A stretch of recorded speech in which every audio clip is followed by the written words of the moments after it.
part 1 electrostatic potential and electrostatic energy which we have discussed. So now we discussed capacitance and what is capacitor, winding graph generator in this lecture. So we start with the behavior of conductors in the electrostatic field. हमें पता है ना conductor क्या होता है. Conductor होता है कि जिसमें से हम इलेक्ट्रिक जो हमारा करंट पास हो सके वो होंगे कंडक्टर. जैसे कि all metals are conductor most probably. Electrostatic field भी हमने डिस्कस किया है फर्स्ट यूनिट में. तो इलेक्ट्रोस्टैटिक फील्ड क्या होता है, दो चार्ज के बीच जब वो दोनों एक दूसरे को अट्रैक्ट करते या रिपेल करते तो बीच का जो रीजन होता है वो बोलेंगे हम इलेक्ट्रोस्टैटिक फील्ड. या फिर हम ऐसा भी बोल सकते हैं कि वो जहाँ तक वो रिपेल या एक्सेप्ट कर सकता है चार्जेस को वो बोलेंगे हम electrostatic field. Now behaviour of conductors in electrostatic field we are discuss. तो कंडक्टर में इलेक्ट्रिक फील्ड कैसा बिहेवियर होगा उसका हम वो डिस्कस करेंगे. यहाँ पर देखिए ये कंडक्टर मतलब पॉजिटिव नेगेटिव चार्ज होंगे तभी तो वो करंट पास करेगा ना. तो ये पॉजिटिव चार्ज, ये है नेगेटिव चार्ज. अब कंडक्टर है तो वो जो पॉजिटिव है वो नेगेटिव को अट्रैक्ट करेंगे और नेगेटिव पॉजिटिव को अट्रैक्ट करेंगे. तो जब दोनों एक दूसरे को अट्रैक्ट कर रहे हैं तो यहाँ से ये नेगेटिव चार्ज यहाँ आएगा, पॉजिटिव यहाँ आएगा. तो यहाँ दोनों एक दूसरे को कैंसिल आउट कर देंगे. तो यहाँ क्या हो जाएगा, electric field zero. So net electric field intensity in the interior of conductor is zero. When a conductor is placed in an electrostatic field, हम कंडक्टर को हम इलेक्ट्रोस्टैटिक फील्ड के अंदर रखेंगे. तो the charge drift toward the positive plate, leaving the positive core behind. At an equilibrium, the electric field due to the polarization become equal to the applied field. So the net electrostatic field inside the conductor is zero. हमेशा याद रहे inside the conductor net electrostatic field is always zero. Electric field just outside the conductor is perpendicular to the surface of the conductor. अगर हम outside देखें, बीच में देखेंगे interior में तो जीरो, अगर बाहर देखें तो वो परपेंडिकुलर होगा टू द सरफेस. जैसे कि इलेक्ट्रिक फील्ड है, यहाँ बाहर के कोई पॉइंट पे देखें तो परपेंडिकुलर हुआ. परपेंडिकुलर मतलब वर्टिकल जो उसका होगा वो ई कोस थीटा होगा. परपेंडिकुलर मतलब थीटा 90 हो जाएगा. तो कोस 90 इक्वल्स टू जीरो. सो अभी थर्ड प्रॉपर्टी देखिए आप. Net charge in the interior of conductor is zero. हमें पता है कि इलेक्ट्रिक फील्ड इंटीरियर में क्या होगा, जीरो होगा. हमारी फर्स्ट प्रॉपर्टी है. तो हमारा चार्ज भी इंटीरियर ऑफ कंडक्टर जीरो होगा. क्यों? क्योंकि हमारा ये गॉस थ्योरम है जो हमने फर्स्ट यूनिट में पढ़ा है, क्लोज सरफेस में ही यूज होगा ना गॉस थ्योरम. ओके, तो जब E जीरो होगा तो Q upon F zero zero. जब E जीरो है तो Q भी जीरो ही होगा ना. Okay, now charge always resides on the surface of a conductor. हमारा जो चार्ज है वो हमेशा बाहर की सरफेस पे होगा, क्योंकि अंदर इंटीरियर में तो हमारा चार्ज जीरो है. तो ऑब्वियसली हमारा चार्ज कहाँ होगा, कंडक्टर में बाहर की सरफेस के ऊपर. क्योंकि हमारी थर्ड प्रॉपर्टी है कि चार्ज अंदर तो जीरो हो जाएगा. Okay, now fifth property, electric potential is constant for the entire conductor. अगर हमारा चार्ज जीरो है तो dV equals to minus E D are.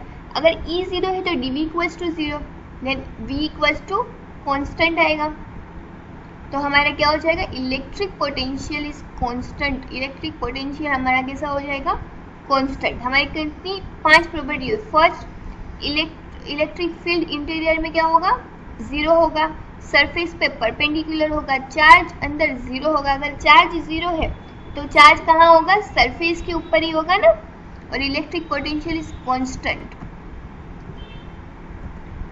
Now surface charge distribution may be different at different point. अब हमारा जो surface charge distribution different होगा हर एक point पे. जहाँ पर नोकीली जैसे कि राउंड है तो जहाँ पर नोक वाली जगह आएगी ना, जैसे कि ये यहाँ पर नोक है तो यहाँ पर चार्ज डिस्ट्रीब्यूशन ज़्यादा होगा. देखिए आप यहाँ पे देखिए, यहाँ पे थोड़ा थोड़ा डिस्टेंस पे चार्ज, बट यहाँ पे तो एकदम क्लोज है. तो जहाँ पे नोक वाला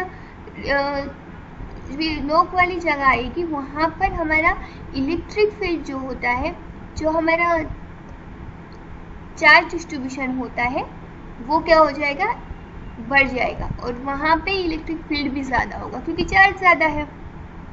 ओके, अब हम कैपेसिटर की बात करेंगे। पहले कैपेसिटेंस पढ़ने से पहले हम कैपेसिटर क्या होता है वो देखें। तो हम अगर कैपेसिटर की बात करें, जैसे कि कोई भी चीज़, हमें अगर नॉर्मली कोई चीज़ स्टार्ट करनी हो तो हमें वक्त लगता है स्टार्ट करने में। एक बार स्टार्ट हो जाएगी उसके बाद तो हम भी इजीली काम कर लेते हैं।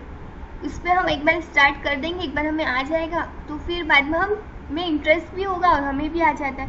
ऐसे ही जो भी इलेक्ट्रिक चीज़ है, जैसे इलेक्ट्रिक गैजेट्स है, तो जो इलेक्ट्रिक, जैसे कि मोटर है हमारी, तो मोटर को भी स्टार्ट करने के लिए पहले बहुत ज़्यादा करंट चाहिए होता है। बाद में वो स्टार्ट होने के बाद नॉर्मली वो कांस्टेंट करंट लेते हैं। बट अगर मोटर को हमें स्टार्ट करना है तो पहले उसको ज़्यादा करंट देना पड़ेगा। ऐसे ही फैन, तो फैन को भी स्टार्ट करने के लिए पहले करंट ज़्यादा देना पड़ता है, बाद में वो अपने नॉर्मल करंट जो हमारे यहाँ आता है वो धीरे धीरे एक स्पीड पकड़ लेता है और वो धीरे धीरे कांस्टेंट करंट आते रहता है। बट स्टार्ट करने के लिए बहुत ज़्यादा करंट चाहिए होता है। तो जो स्टार्ट करने के लिए हमें करंट चाहिए, तो वो करंट कहाँ से आएगा, कैपेसिटर से। कैपेसिटर क्या करता है, स्टोर करता है एनर्जी। अब स्टोर एनर्जी करता है और आफ्टर सम टाइम जब उसे ज़रूरत होती है, हमारे जो इलेक्ट्रिक गैजेट्स है या इलेक्ट्रिक फील्ड में जो भी इलेक्ट्रिसिटी यूज़ होती है जहाँ पे, वहाँ पे वो उसको जब चाहिए होता है तब दे देता है। तो कैपेसिटर क्या करता है, store the energy and when we need then applied it. Okay, electrical. Then अब हम बात करेंगे कैपेसिटेंस। तो कैपेसिटेंस क्या है, the measure of the ability of a conductor to store charge is known as the capacitance. Capacitance का मतलब capacity भी होता है, जो कंडक्टर कितना चार्ज स्टोर कर सकता है, उसको कहेंगे हम कैपेसिटेंस। कंडक्टर की एबिलिटी, जैसे कि वो कितना स्ट्रॉन्ग होगा, कितना वीक होगा, कितने चार्ज उसमें कितने ज़्यादा है, कितना कम है, वो कौन बताएगा, हमें कैपेसिटेंस बताएगा। The ability of a conductor to store charge is known as capacitance और कैपेसिटी। देन चार्ज को स्टोर करता है, then Q is directly proportional to V, then Q equals to CV।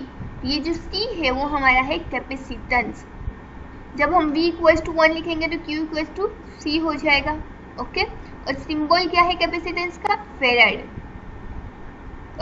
Capacity का यूनिट है farad है, and capacitance का symbol है, ये है सिंबल।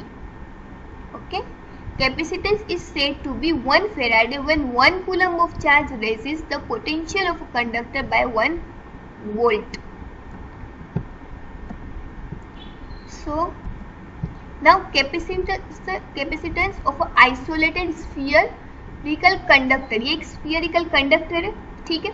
अगर हम spherical conductor की बात करते हैं, जब भी हम कैपेसिटेंस की बात करेंगे तो C equals to Q upon V। तो हमें चार्ज चाहिए, उसका इलेक्ट्रिक पोटेंशियल चाहिए। इलेक्ट्रिक पोटेंशियल का फॉर्मूला हमें ऑलरेडी पता है, V equals to Q upon 4πε0 R। अब ये जब है हमारे स्फीयरिकल, तो अब स्फीयरिकल के लिए भी हमारा पोटेंशियल तो यही होगा, V equals to Q upon 4πε0 R and C equals to Q upon V। अब V की वैल्यू यहाँ पर रख दो, Q upon 4πε0 R।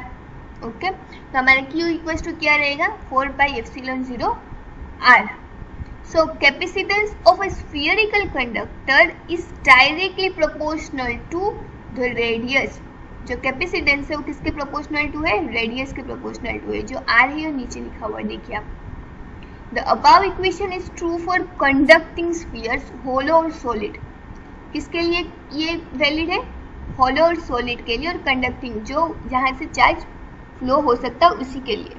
If the sphere is in a medium, अगर वो मीडियम हुआ तो इसके अंदर C इक्वल्स टू 4πε0, ε0 यहाँ पे परमिटिविटी है, और अगर मीडियम हुआ तो ER रिलेटिव परमिटिविटी भी आएगी, into R। Capacitance of the earth is 711 microfarad. Earth का कैपेसिटेंस कितना है, 711 microfarad. Now principle of capacitance.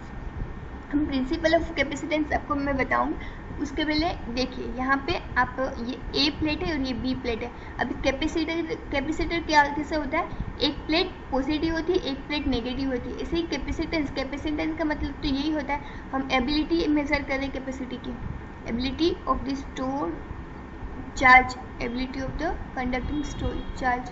सो यहाँ का जो पॉजिटिव चार्ज है वो ये बी जो न्यूट्रल है, okay.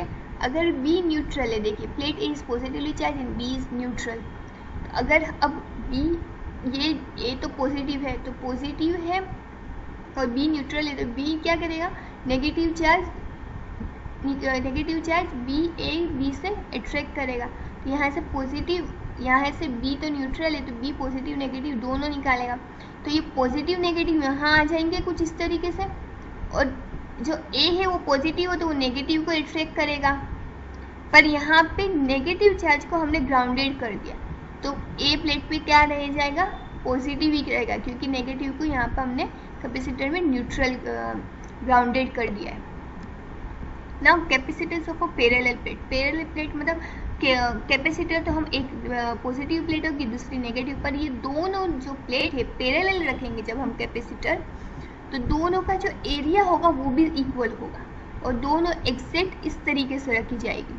Parallel plate capacitor is an arrangement of two parallel conducting plates of equal area separated by air medium. यहाँ जो सेपरेट है वहाँ पे बीच में एयर मीडियम है, और any other insulating medium such as paper, mica, glass, wood से हम कोई भी मीडियम ले सकते हैं, पर कंडक्टिंग मीडियम नहीं ले सकते, हम इंसुलेटिंग मीडियम ही लेंगे।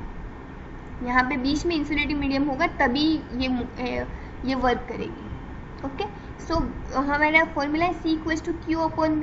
यहाँ पे B इक्वल्स टू क्या आ जाएगा, E into D, E equals to rho upon epsilon 0 D, फिर C equals to A epsilon 0 upon D। Epsilon 0 हमें पता है A एरिया है और D डिस्टेंस है।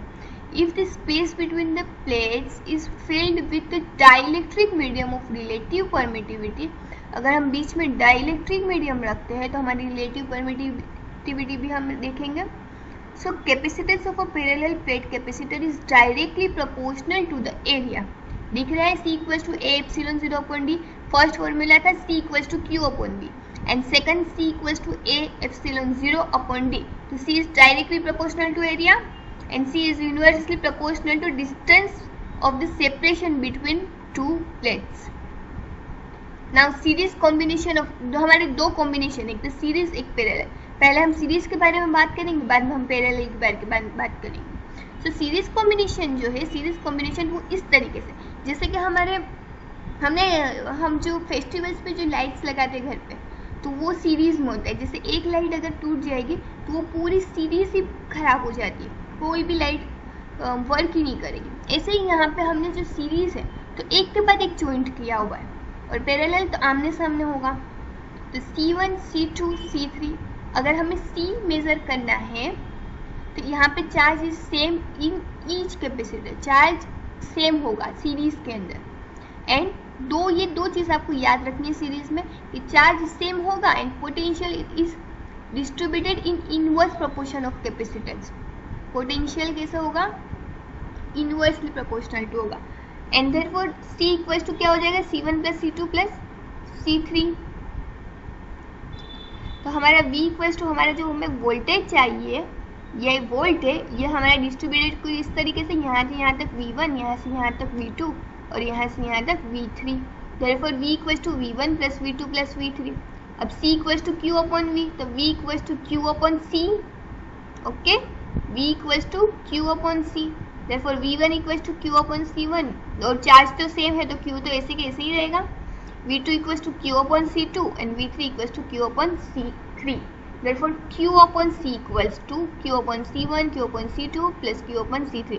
सब में से Q कॉमन निकाल दो, बचा क्या, ये रहा। तो अगर जब भी हमारा सीरीज कॉम्बिनेशन है तो हमें अगर रिजल्टेंट कैपेसिटेंस मेजर करना है तो हम इस तरीके से मेजर करेंगे, 1/C equals to 1/C1 plus C2 plus 1/C3। और अगर हमारे ज़्यादा कैपेसिटर हुए जैसे कि 4 या 5 है तो 1/C1 plus 1/C2 plus 1/C3 plus 1/C4 plus 1/C5, जितने हो इतना प्लस करना है, और जो हमारे इसके अंदर है, अब इसमें एक चीज़ नोट करिए, जहाँ पे हमें रिजल्टेंट कैपेसिटेंस मिलेगा, इफेक्टिव कैपेसिटेंस सीरीज कॉम्बिनेशन में, वो हर एक इंडिविजुअल करते भी कम होगा। इंडिविजुअल कैपेसिटर जैसे कि C1 है, उससे करते भी C लेस होगा। The effective capacitance is in series combination is less than the list of all the individual capacitances. Now parallel combination, मैंने आपको बताया था पैरेलल कैसे होगा, इस तरीके से होगा कुछ पैरेलल। और पैरेलल में आप एक बात ध्यान रखें, चार्ज सेम नहीं होंगे। सीरीज में चार्ज सेम होंगे पर पैरेलल में चार्ज सेम नहीं होंगे। Q1 Q2 Q3 यहाँ पे पोटेंशियल सेम होगा। ओके, यहाँ पोटेंशियल और वहाँ पे सीरीज में चार्ज। आप ऐसे याद रख सकते हो कुछ कि AC सीरीज कॉम्बिनेशन, तो AC तो सीरीज में क्या charge is same, and potential parallel combination तो PVR हम जाते हैं मूवी देखने के लिए, तो PV तो पैरेलल में तो पोटेंशियल तो V अगर रखे तो PVR तो PV कांस्टेंट, और अगर पैरेलल तो PP याद रख सकते हो, potential parallel potential is same, and second charge is distributed in direct proportion to the capacitance. तो Q equal to Q1 plus Q2 plus Q3 and Q equal to C1V plus C2V plus हमारा parallel का क्या आएगा, अगर parallel में हमें count करना है तो डायरेक्टली प्लस कर देंगे, जैसे कि इसका 1 है, इसका 2 है, इसका 3 है, तो रिजल्टेंट क्या आएगा 1 प्लस 2 प्लस 3। और इसमें एक चीज़ याद रहे, हमारा जो लास्ट रिजल्टेंट कैपेसिटेंस मिलेगा वो हर एक इंडिविजुअल कैपेसिटेंस करते बहुत ज़्यादा होगा, क्योंकि 1 प्लस 2 प्लस 3 करें तो 6 आएगा, तो वो 1 से भी ज़्यादा है, 2 से भी ज़्यादा और 3 से भी ज़्यादा है। The effective capacitance is the sum of the individual capacitances. The effective capacitance in parallel combination is larger than the largest of all the individual capacitances.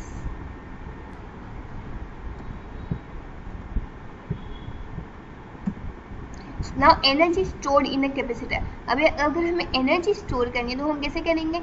The process of charging capacitor is equivalent to transferring charge from one plate to other of the capacitor. यहाँ पर हम battery joint करेंगे तो यहाँ से जो positive यहाँ negative पे जाएगा या नेगेटिव पॉजिटिव पे जाएगा, तो जब चार्ज चेंजिंग हो रहा है, चार्जिंग कैपेसिटर का मतलब होता है कि चार्ज चेंज हो रहा है, उसको बोलेंगे हम एनर्जी स्टोर्ड हो रही है। The moment of charging start there is a potential difference between the plate.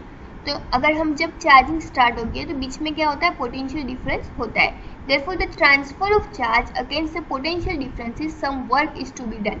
अगर बीच में पोटेंशियल डिफरेंस है तो अगर उन दोनों को चार्ज ट्रांसफर करना है एक दूसरे पे, तो वो बीच में उसको कुछ वर्क करना पड़ेगा, पोटेंशियल डिफरेंट होने की वजह से work is to be done. This work is stored as electrons. अगर जो हमारा जो वर्क करता है एक प्लेट से दूसरे प्लेट पे चार्ज जाने के लिए या फिर ट्रांसफरिंग करते हम लोग, तो potential difference is some work is to be done. This work is stored as the electrostatic potential energy in the capacitor. जो ये वर्क कर रहा है तो वो वर्क प्लेट के अंदर कैसे स्टोर होगा, इलेक्ट्रोस्टैटिक पोटेंशियल एनर्जी ऐसे स्टोर होगा इन द कैपेसिटर, वो होगा एनर्जी स्टोर्ड इन कैपेसिटर। सिंपल भाषा में बोलो तो जब यहाँ से यहाँ चार्ज जाना है, यहाँ से यहाँ जाना है, तो बीच में पोटेंशियल डिफरेंस है, उसकी वजह से उसको यहाँ से यहाँ जाने के लिए कुछ वर्क करना पड़ेगा, और वो जो वर्क है वो वर्क ये प्लेट्स के अंदर स्टोर हो जाएगा। कौन से फॉर्म में होगा, इलेक्ट्रो पोटेंशियल एनर्जी के फॉर्म में। सो उसको बोलेंगे हम स्टोर।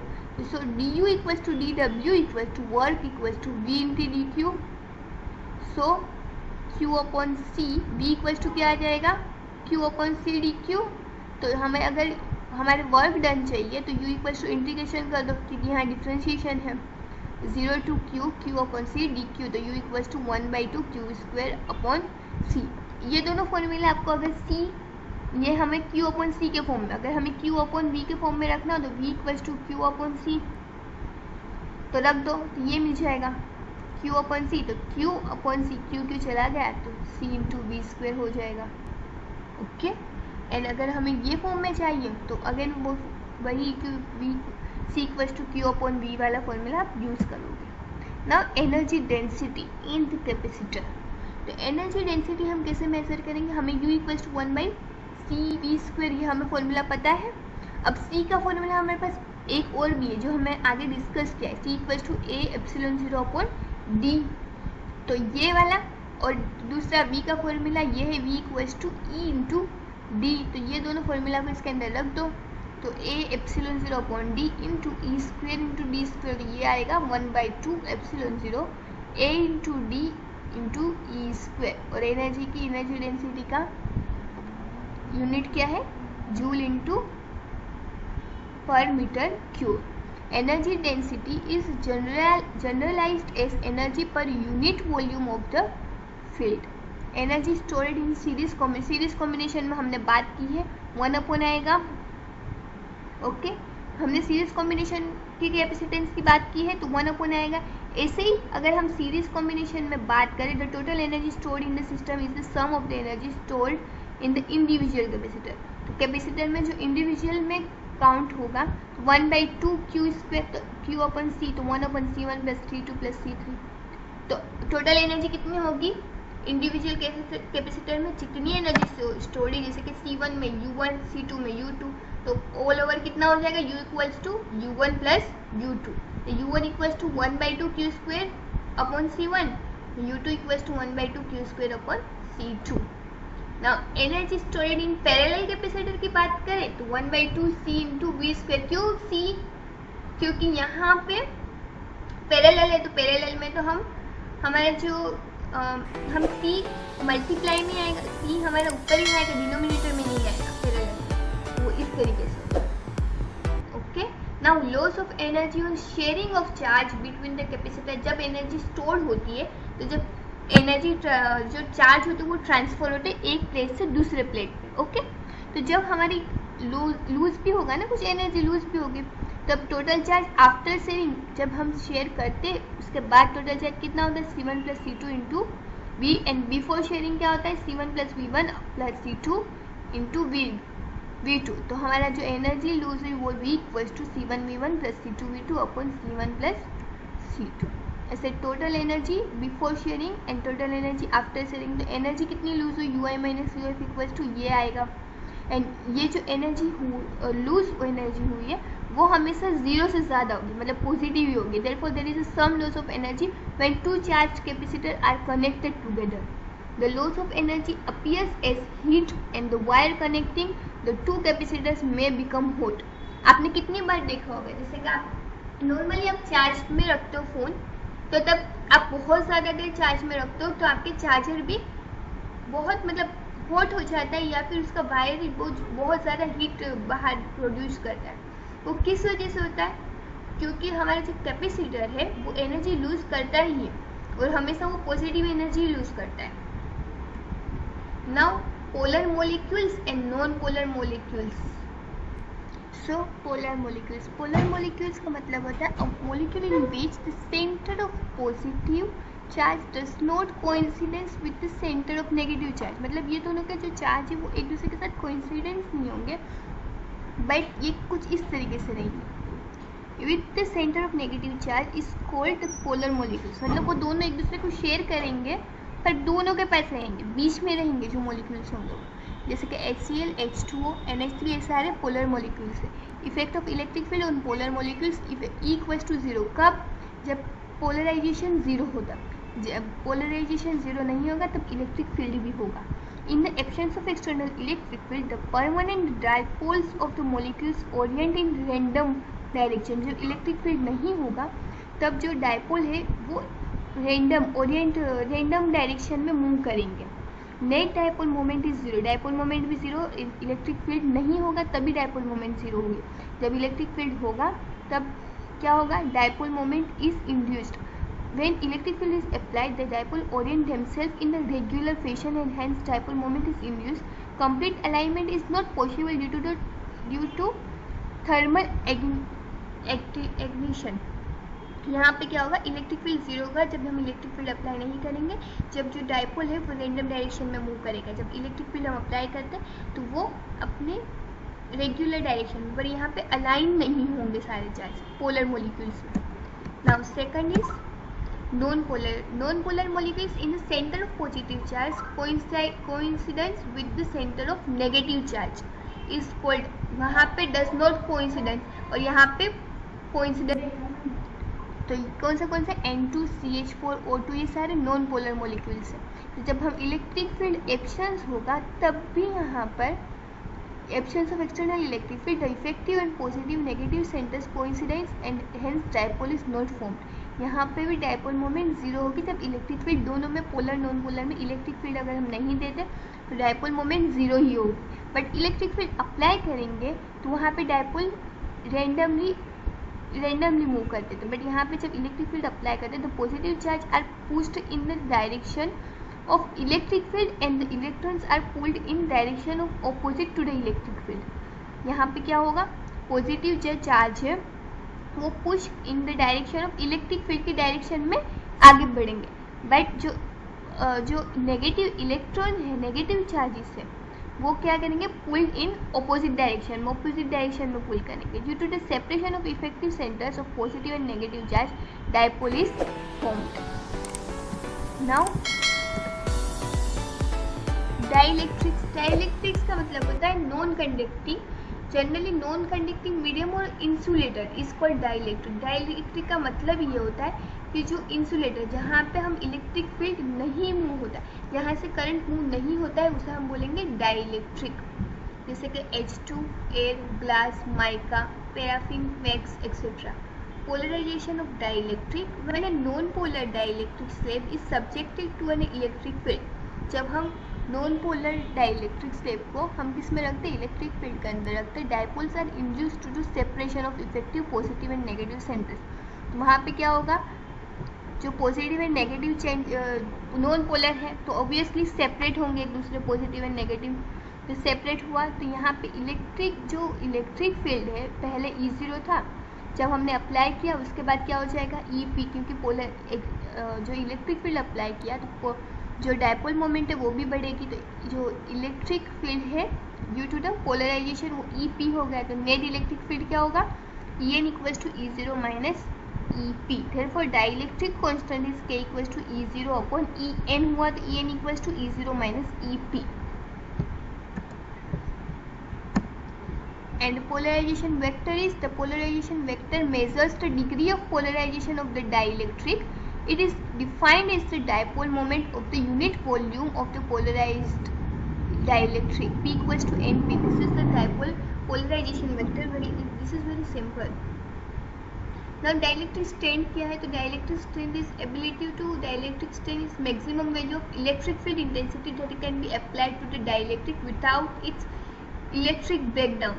इलेक्ट्रिक ब्रेकडाउन करे बिना हाई स्ट्रेंथ की जो मैक्सिमम इलेक्ट्रिक फील्ड इंटेंसिटी होती है, मैक्सिमम इलेक्ट्रिक फील्ड इंटेंसिटी है जो हमारा इलेक्ट्रिक फील्ड के अंदर, तो वो होगा डाइलेक्ट्रिक स्ट्रेंथ होगी। उसकी यूनिट क्या है, volt per metre. Now capacitance of a parallel plate capacitor with dielectric slab. अभी तक हम सिंपल मेज़र करते थे, अब डाइलेक्ट्रिक स्लैब के साथ मेज़र करेंगे तो वो क्या हो जाएगा, यहाँ पे E0 ये T इसकी क्या है, विड्थ और T slab, therefore V equals to E0 D minus T plus ENT।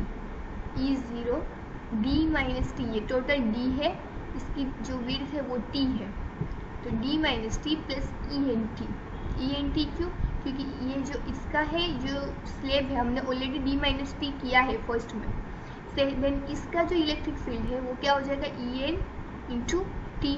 Therefore V equals to E0 D minus T plus En का जो हमारा क्या है, En equals to E0 by K, E0 by K into T, क्योंकि हमने आगे ही देखा K equals to E0 upon En, तो E equals to E0 by K, En equals to E0 by K।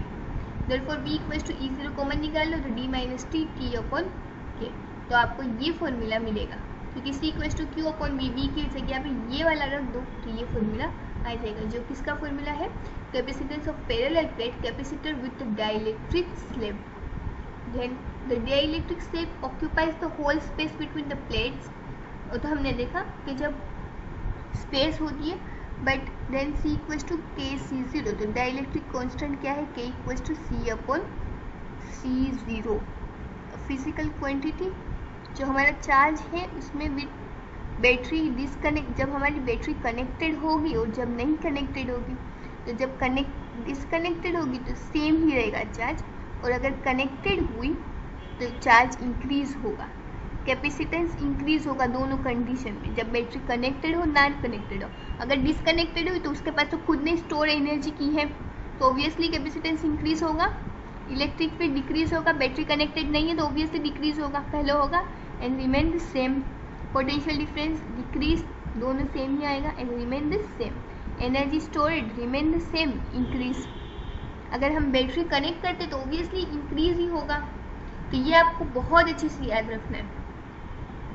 Now wine de Graaff generator, आप ये wine de Graaff generator का एक डायग्राम है, यहाँ पे देखिए, ये एक फर्स्ट स्फीयर एंड ये second sphere.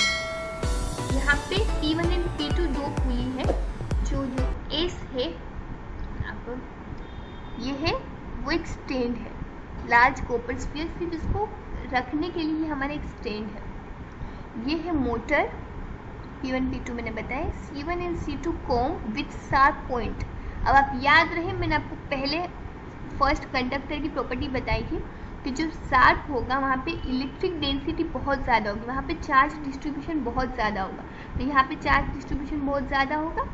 Okay, HV high, ये है जो बैटरी है, यहाँ पे नेगेटिव ग्राउंडेड है। मोटर, ये हमारा होगा एक बेल्ट है, ये कोई भी इंसुलेटिंग बेल्ट है, रबर बेल्ट है। ओके, ये गैस डिस्चार्ज ट्यूब है, एंटीज्ड टारगेट।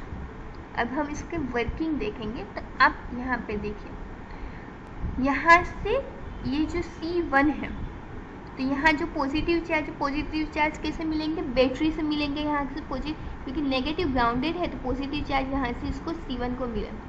अब ये जो यहाँ से C1 है, वो जो ये रबर बेल्ट है, कोई भी बेल्ट होगा, इंसुलेटर बेल्ट होगा, पर तो ये बेल्ट है वो पॉजिटिव को अपने ऊपर ले लेगा, और वो ये वैसे भी मोटर की वजह से ये पुली मूव हो रही, पुली राउंड घूम रही है, इसकी वजह से बेल्ट पूरा राउंड घूम रहा है। ओके, तो यहाँ से वो चालू करेगा घूमने का, ऐसे ही गोल घूमेगा। ठीक है, तो क्या होगा, पॉजिटिव चार्ज इसको ऊपर आ गया। अभी पॉजिटिव चार्ज लेकर यहाँ तक आया, यहाँ तक आने के बाद ये C2 जो कॉम है वो क्या करेगा, पॉजिटिव चार्ज को यहाँ से बाहर के स्फीयर पर दे देगा, और नेगेटिव चार्ज क्यों रहेगा, क्योंकि नेगेटिव चार्ज ये पॉजिटिव चार्ज तो यहाँ से बाहर चला गया, बट नेगेटिव चार्ज जो रबर बैंड की वजह से वो यहाँ पे रहेगा, तो वो अंदर की साइड क्या रहेगा, नेगेटिव, और बाहर की साइड पॉजिटिव। इस तरीके से अब यहाँ तक आने के बाद यहाँ पे तो कोई चार्ज ही नहीं है, तो अगेन वो मूव करेगा, यहाँ आएगा और यहाँ से पॉजिटिव चार्ज लेगा, अगेन यहाँ से C2 पॉजिटिव बाहर और नेगेटिव अंदर रहेगा, और अगेन वो मूव, इस तरीके से प्रोसेस चालू ही रहेगी। और वाइन डी ग्राफ जनरेटर क्या काम करता है, हाई वोल्टेज हाई पोटेंशियल देता है, हाई पोटेंशियल जनरेट करता है, तो फिर उसकी वजह से ये जो बाहर की सरफेस है वहाँ पे पोटेंशियल बहुत ज़्यादा हो जाएगा, क्योंकि ये जो पुली है वो राउंड घूम पुली है, उसकी वजह से रबर बैंड जो है वो राउंड घूम रहा है और ये चार्ज बाहर दे रहा है। जो मैंने अभी जो कुछ समझाया वो सब यहाँ पे लिखा हुआ है, आप एक बार प्लीज पढ़ लें and then move to next. हम यूज देखेंगे कि वाइन डी ग्राफ जनरेटर का यूज क्या है। तो मैंने पहले ही बताया, हाई पोटेंशियल डिफरेंस जनरेट करता है। The beam of accelerated charge particle are use to trigger nuclear reaction, nuclear reaction trigger करने के लिए यूज होता है। The beam is use to break atoms for various experiment in physics, atom को break करने के लिए यूज होता है। In medicine such beams are use to treat cancer, cancer treat करने के लिए ये यूज किया जाता है। And it is use for research purpose. Have a nice day, thank you.